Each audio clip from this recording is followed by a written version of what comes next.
আজকে আমি 24 ঘন্টা এই সাইকেলের মধ্যে সার্ভাইভ করব। এই চ্যালেঞ্জে রয়েছে দুটো টাস্ক। ফার্স্ট নাম্বার টাস্ক হচ্ছে আমাকে 24 ঘন্টা এই সাইকেলের মধ্যে সার্ভাইভ করতে হবে এবং আমাকে সকাল এবং দুপুরে খাওয়া এই সাইকেলের মধ্যেই খেতে হবে। আর সেকেন্ড টাস্ক হচ্ছে আমার পায়খানা এবং প্রস্রাবের জন্য আমি পুরো 24 ঘন্টার মধ্যে মাত্র 3 বার সময় পাবো। এই 3 বার তাও মাত্র সময় পাবো মাত্র 3 মিনিট।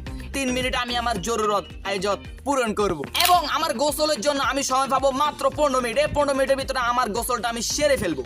গাইস, আশা করি আজকের চ্যালেঞ্জের নিয়মটা বুঝে গেছো। গাইস, আমরা আমাদের আজকের ভিডিওটি শুরু করি। গাইস, অফিশিয়ালি এখন বাজছে কিন্তু ঠিক সকাল 7টা।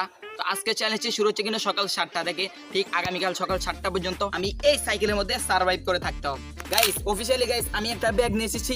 এই ব্যাগের মধ্যে আজকে সারাদিন আমাকে 24 ঘন্টা সার্ভাইভ করতে হবে, সেই জন্য সেই জিনিসগুলো নিয়ে এসেছি। ফার্স্টে তোমাদেরকে আমার ব্যাগের একটা ট্যুর দিয়ে দিই। ব্যাগের ভিতরে আমি নিয়ে এসেছি একটা মোবাইল, আর হচ্ছে আমাদের ক্যামেরা, তারপর হচ্ছে আমাদের সকালের ব্রেকফাস্ট, তারপর আবার দোকান থেকে যাই আমাদের ডাল কিনতে হবে। তো চলো এখন দোকান থেকে ডাল কিনে নিই।